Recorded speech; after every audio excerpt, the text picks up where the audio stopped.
Fortunately, iView is there to help. Right? iView's technology empowers brands to deliver personalized, digitally customized ad experiences for each and every user.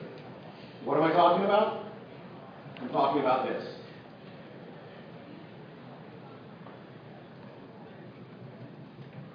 So we get some audio. Sorry. We offer products perfect for today's weather.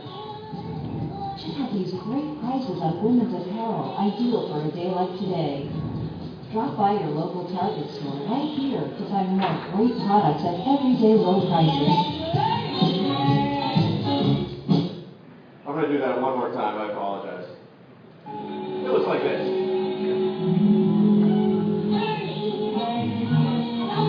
Starts with very basic TV commercial that you all see on TV, and then we apply data on We top. offer products perfect for today's weather. Check out these great prices on women's apparel, ideal for a day like today. Drop by your local Target store right here to find more great products at everyday low prices. What you just saw there was an ad that was geo-targeted, showing your nearest store location, demo-targeted, showing different products for men and women, and also weather-targeted that showed the local weather and products that were more geared towards the local weather in the viewer's area. We have a number of solutions for retail that are designed to drive deals and drive traffic to stores, raise brand awareness and awareness of your local stores, and get people into those stores. We can deliver targeted offers like you just saw in Lowe's with products that are relevant to any first and third-party data. And we can use, we also promote sales and drive traffic around sales events and promotions using countdowns. So before we dive into the panel, we have some breaking news that I'm proud to announce. iView and Shop Local have formed a partnership to create video circulars for in-stream and in-banner video advertising. And an example would look something like Kick off your Labor Day weekend with Lowe's. Take 10 to 25% off major appliances. Also, choose 18-month special financing on purchases of $299 or more. So this holiday, you'll have lots of things to celebrate. Lowe's, never stop improving. Take advantage of this featured product and much more. Visit us right here at your neighborhood Lowe's store. Lowe's, never stop improving. So the iView and Shop Local video circular takes advantage of Shop Local's wisdom of the crowd technology, which updates content with the most popular products in the local area. So to talk about retail and personalized video, I'm joined by Jason Smith, the Digital Media Director at Verizon, who manages the ACE hardware account, which we're going to talk about. Lester Holtz, VP of Business Development from Shop Local, and Adam Harris, the VP of Business Development from iView.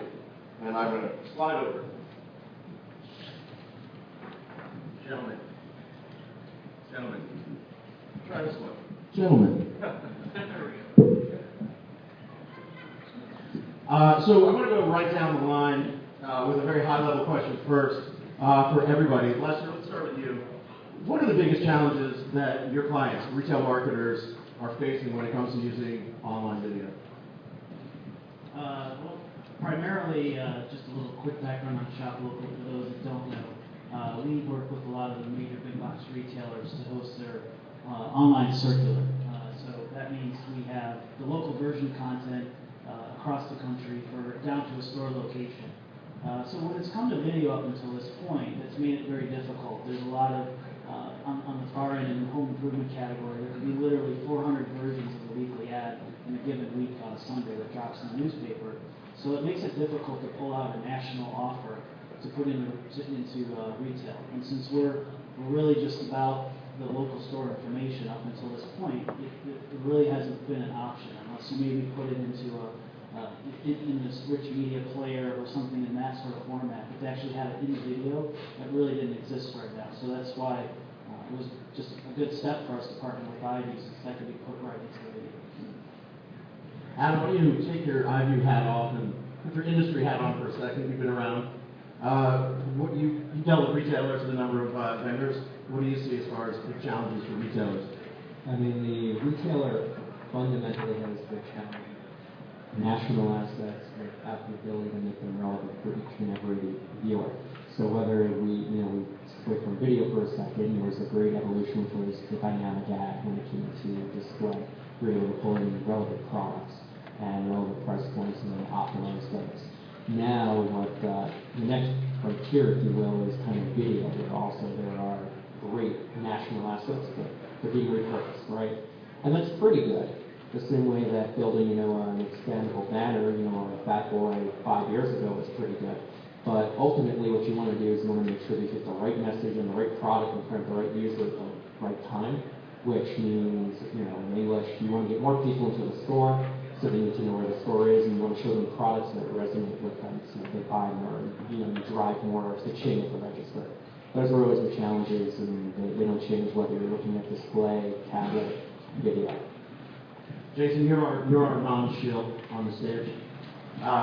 How about an honest assessment of the challenge for marketers? I think, I'll talk about Ace Hardware a little bit. I think for Ace, they're a bit different, right, because they're a co-op business. So their whole business is based on catering to local investors, right? So we're not talking like a Home Depot or a big box store. It has a bit of a broader attraction. So their business model looks at, like, how can we look at things cost efficiently, right, to make impact against our local investors, right? Second thing is, we know awareness works. So our challenge isn't video, right? So if they believe in video, they know it works. It's like, how do you take that and make that localized and customized and work for all of your local investors?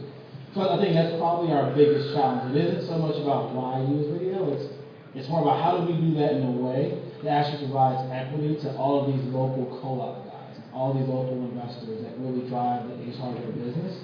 And that's something that we're constantly looking to solve for. And I think we have some pretty good things to talk about today that gave us some good success. So talk to us a little bit about, this has been, so many people talk about it as the year global, the year whatever. Lately it's been the year of big data. What kind of data are you looking at, for leveraging video or leveraging display to reach these audiences with more relevant messages? Yeah, I think for us, we're just trying to demystify the word data. I don't know how many marketers are out there, but how many marketers are actually in the crowd? Advertisers, agency folks.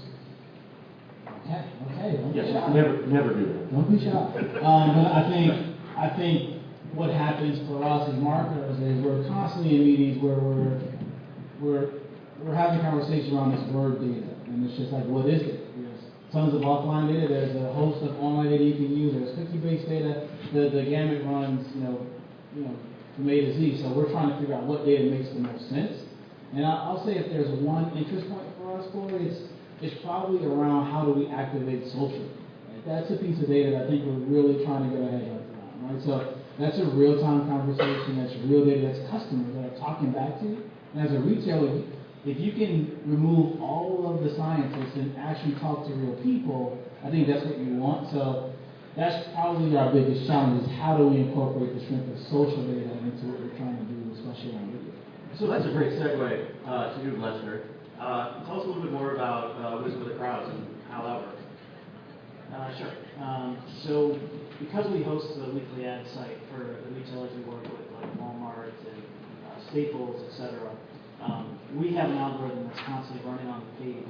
And keep in mind, this is a pretty highly trafficked area of most retailer sites. So we typically see it's the second or third most visited area on their website next to the store locator. They want to see what was in the local ad or what's on sale at their local store.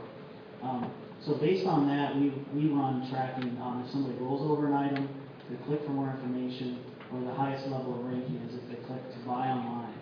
And that ranking is then applied through an algorithm to pick the most popular product, either through the whole circular or even by a particular category. So, if we were doing some sort of targeting on a particular category in the home improvement section like we saw, and it was decking or something like that, we could pull Wisdom of the Crowds for that particular location. So you may actually have something different in Miami versus Chicago, and all that's tracked because when we serve up that information, we ask the user what the store location is. So we're able to track it by store, what the most popular products are, and then by default, we kind of use that as the first layer of targeting of what product ends up being in the video.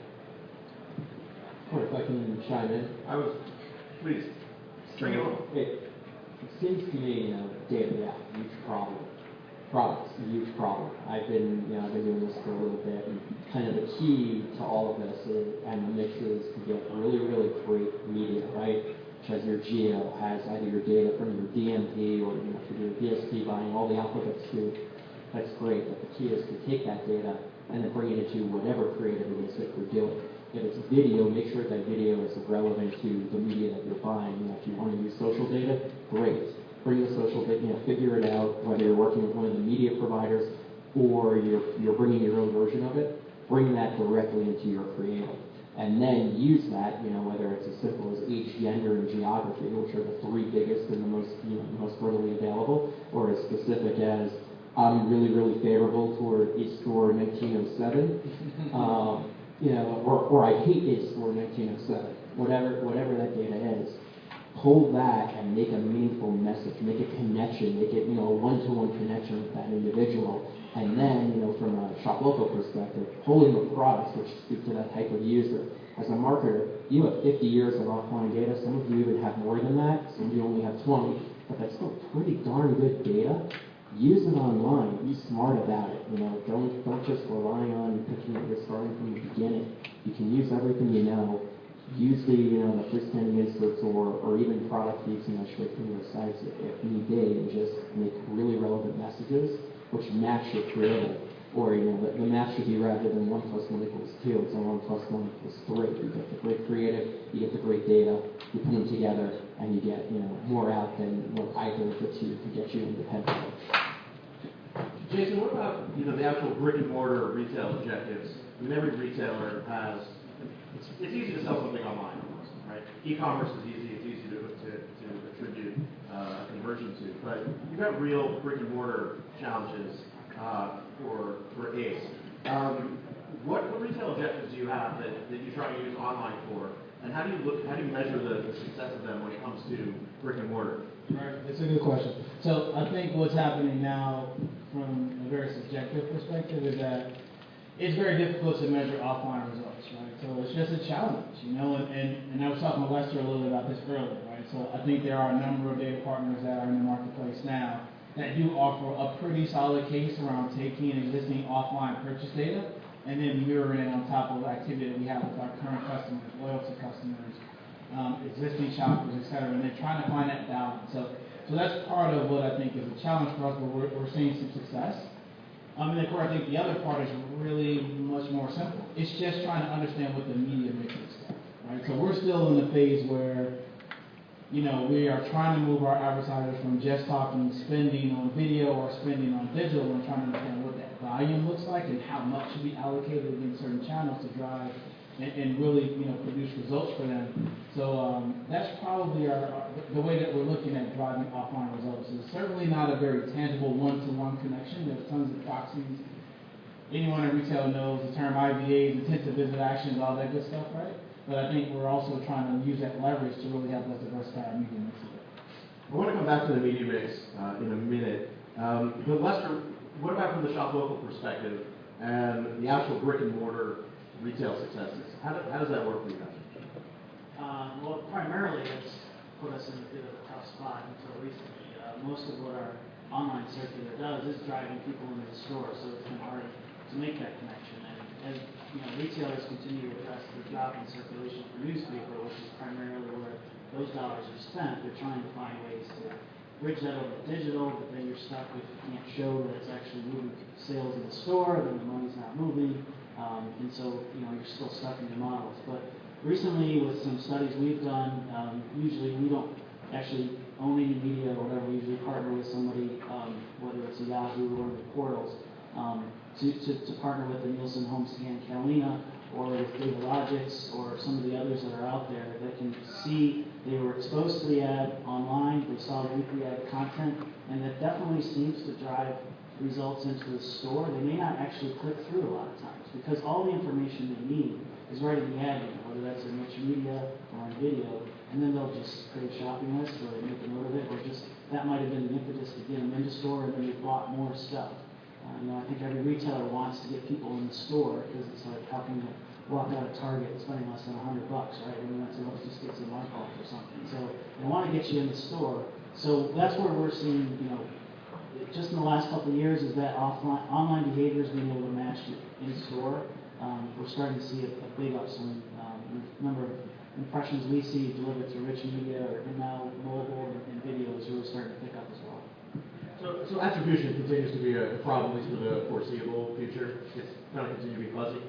Well, I think it's getting stronger, and it's a matter of, you know, how much do they want to take over the lawyers eventually get involved in how much information can we pass over and keep it non-identifiable, but still be able to show the results we want to see. So, but I'm seeing a lot of steps in the last year that we're able to find ways to get a third party involved or somebody that can strip out anything that the lawyers would be concerned about. So to bring back the media mix, Jason, how do you view the differences between TV and online video? I mean, do you look at them as online video as an extension of TV, or are you guys really looking at it as a distinct channel? Yeah, what you're starting to see now is you're starting to see this whole concept of cord cutting doesn't truly exist, right? I mean, people are watching television on multiple devices, so I think it's an extension truly of television. Gosh, I feel like I don't want to represent our agency in holding that statement, but I think that's a huge part of our perspective, at least on this particular brand, right? Is, you know, we're trying to operate within online video as an extension to television, right? And where we have an advantage, right, is we have an advantage in that in certain ways we can utilize technologies to localize that or personalize that communication. That's where we feel like we have the advantage, right? So if we're running a TV spot, there's tons and tons of overhead to produce the thousands of local ads you need for each individual zip code on television. It doesn't happen, right?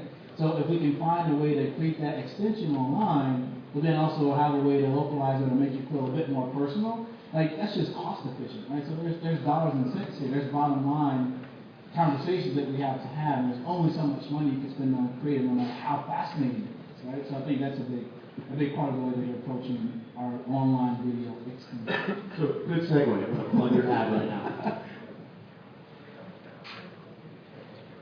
This is the ACE local storage sale awareness, which ran online and on mobile. My favorite dress in college kind of purple. It was a great dress. I had a V-neck. I looked great in that dress, but it was just a little too purple. I'm looking more for like purple, kind of like it's raining, only it's raining way over there purple. You know what I mean?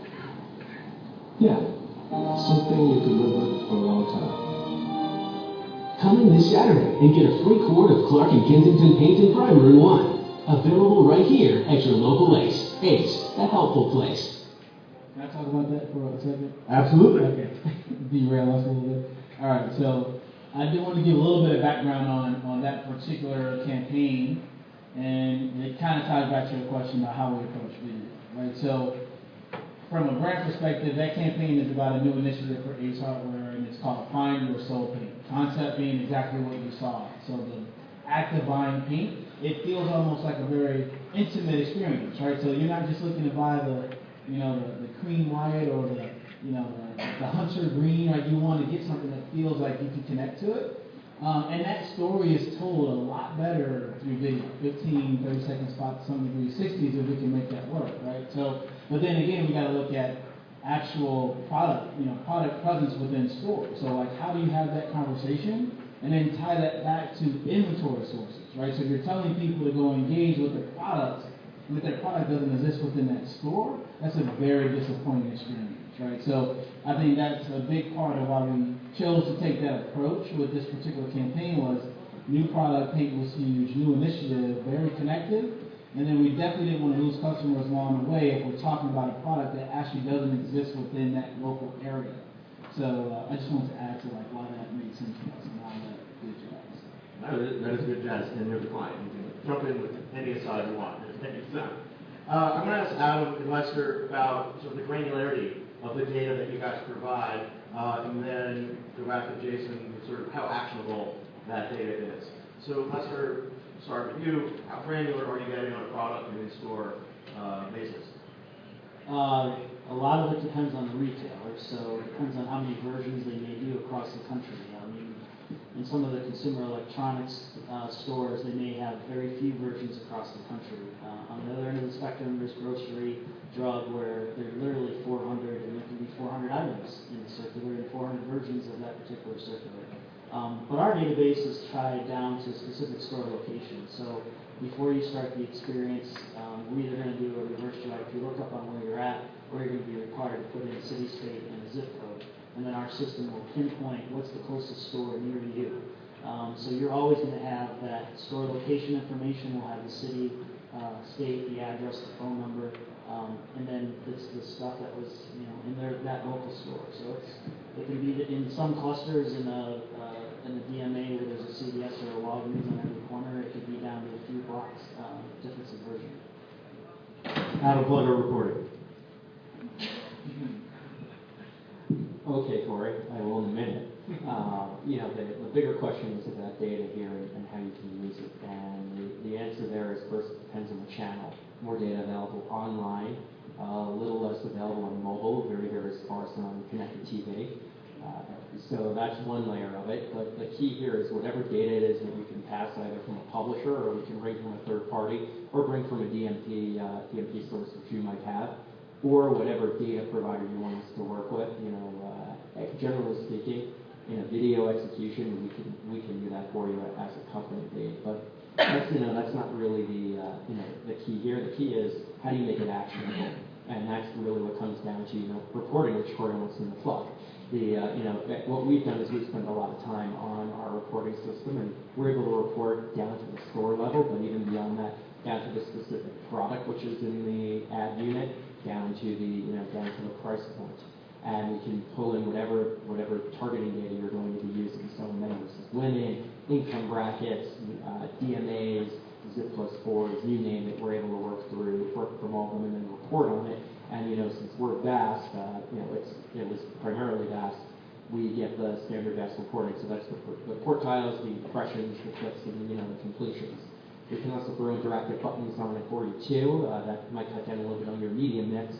But fundamentally, we're able to report on all the activities and specific user action 39 if that's what you really want to report on. But the key is just make sure you have the right data, bring it into the ad, and then make sure that you can always report on it so that you can make it actionable and learn something rather than just run a cool campaign for a cool campaign's sake.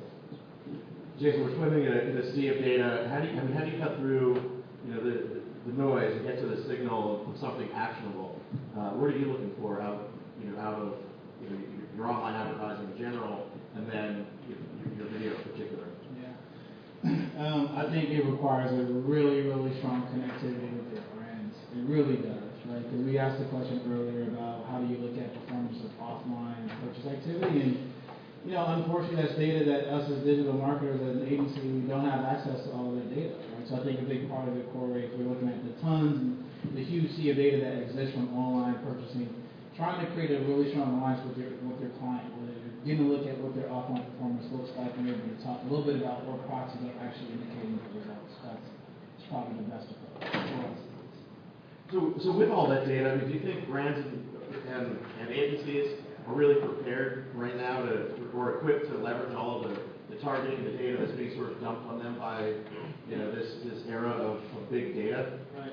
I think that's a big part of it. Again, from an agency perspective, it would be amazing if all agency folks are working on one brand, right? But most agency folks are working on tons of brands. Their days are filled with fun and amazing brand activity, right? So, that requires strong partners, right? So you need folks that are making the job a bit easier and a bit more forthcoming for you. They're helping you to analyze that data. They're helping to come to you with conclusions, right?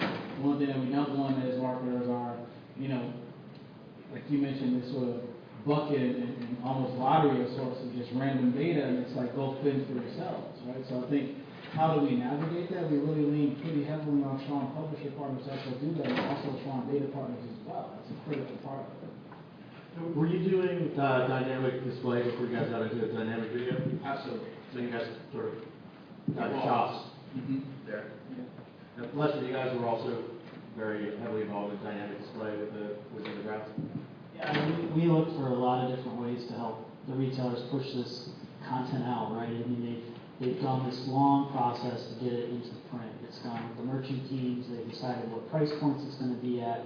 And so they've challenged us, and we've worked really hard to push it out into whatever channel. And I think the first one that made sense was in rich media. So we, worked with Point Roll quite extensively to push out something that's an expandable unit or non-expandable with this local offer information in it.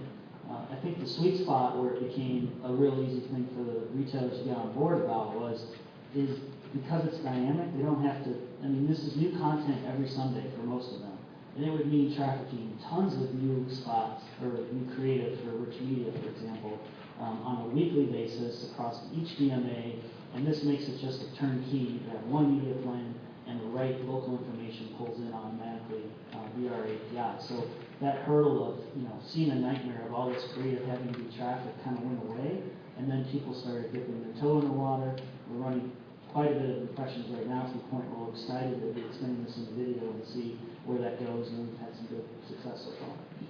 And yeah, the key for video, by the way, it makes a ton of sense to take everything that you've done in display from a circular or dynamic perspective into video. The key though is to have a partner who can run video anywhere for you.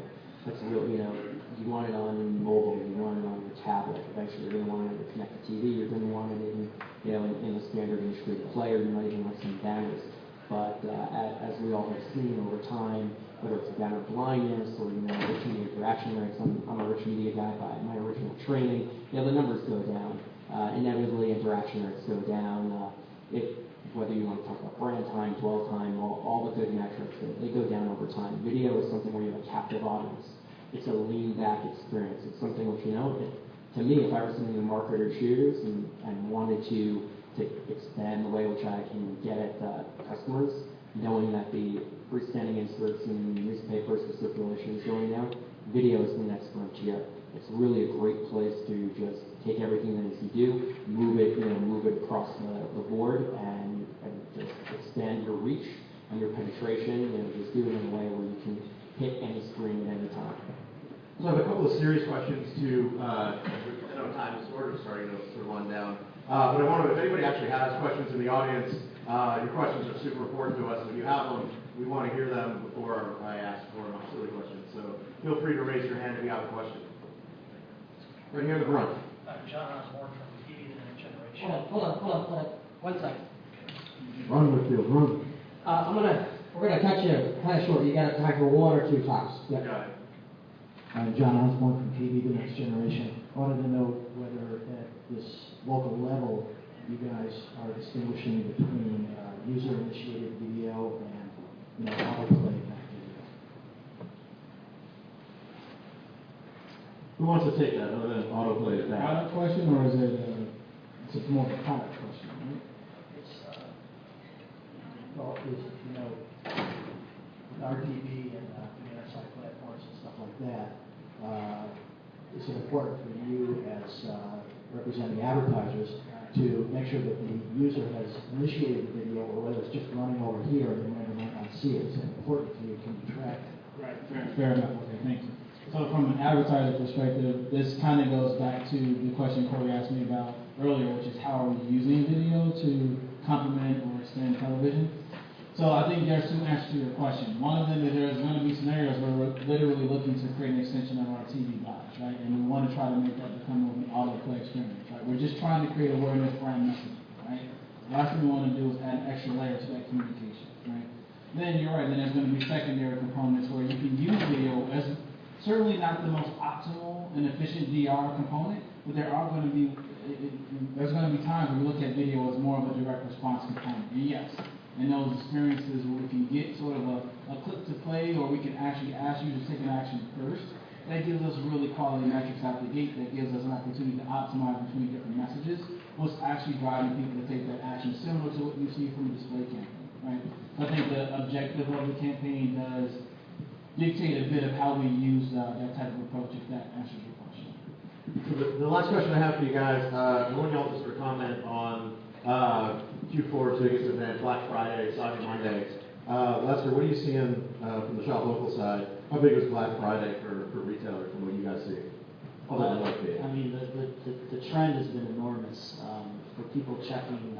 Particularly, we see the peak on most of our clients' sites hitting on Wednesday night into Thursday. That they're just not waiting for that Thursday newspaper to show up. They want to get ahead, and retailers by and large are feeding into that by pre-releasing their Black Friday ad, and so that's in a separate area on their site that people can look at.